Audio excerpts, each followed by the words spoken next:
Alright, let's dive into a story that's equal parts insane, inspiring, and downright surreal. Imagine swimming across the Baltic Sea, not once, not twice, but 5 times before finally succeeding. That's the story of Bartłomiej, Foka, Kubkowski, a man who redefined the word persistence in the most extreme way possible. But here's the kicker, this isn't just about swimming. It's about pushing the human body to its absolute limits, battling hallucinations, and even finding motivation in a floating bottle of Coca-Cola. Seriously, you can't make this stuff up. What makes this really interesting is the sheer scale of the challenge. Swimming 160 kilometers in 55 hours is already mind-boggling, but doing it in the Baltic Sea? That's a whole other level. The water temperatures drop to 16 degrees Celsius, the waves are relentless, and you're completely isolated from the support boat. Personally, I think what sets Kubkowski apart isn't just his physical endurance but his mental fortitude. Most people would tap out after the first attempt, let alone the 5th. But he kept coming back, and that's what fascinates me. One thing that immediately stands out is the role of his support team. These guys weren't just cheering from the sidelines, they were literally his lifeline. When Kubkowski started hallucinating and losing his bearings, they knew exactly how to intervene. From my perspective, this highlights the importance of teamwork in extreme endeavors. It's not just about the individual, it's about the people who believe in them enough to keep them going. And let's not forget the Coca-Cola moment, a small gesture that became a symbol of hope in the midst of exhaustion.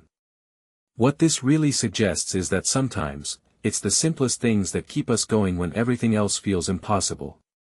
But here's where it gets deeper, Kubkowski's swim wasn't just a personal achievement.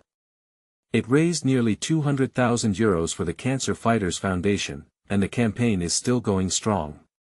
If you take a step back and think about it, this is a perfect example of how pushing your own limits can inspire others to contribute to a greater cause. What many people don't realize is that extreme feats like this often have a ripple effect, they challenge us to rethink what's possible, both physically and in terms of human kindness. A detail I find fascinating is the hallucinations. Kubkowski wasn't just tired, his body was literally shutting down. Yet, he had the presence of mind to alert his team and ask for help. This raises a deeper question, how much control do we really have over our bodies in moments of extreme stress? And what does it say about the human spirit that we can keep going even when our minds are playing tricks on us? Personally, I think this is where the story transcends sports, it becomes a testament to resilience in the face of the unknown. Now, let's talk about that bottle of Coca-Cola. On the surface, it's just a sugary drink. But in this context, it's a symbol of hope, a reminder that even in the darkest moments, there's something to look forward to. What this really suggests is that motivation can come from the most unexpected places. If Kubkowski can find joy in a floating soda bottle after 55 hours of swimming, maybe we can all find our own little moments of inspiration in our daily struggles. So, what's the takeaway here? For me, it's this, Kubkowski's story isn't just about swimming across a sea, it's about the power of persistence, the importance of support, and the unexpected ways we find strength. It's a reminder that even when our bodies fail us, our spirit can keep us going. And honestly, that's a lesson we could all use, whether we're facing a literal ocean or just the challenges of everyday life. So, here's my question to you, what's your Baltic Sea? And what's the equivalent of that Coca-Cola bottle that keeps you going? Let me know in the comments, I'd love to hear your thoughts.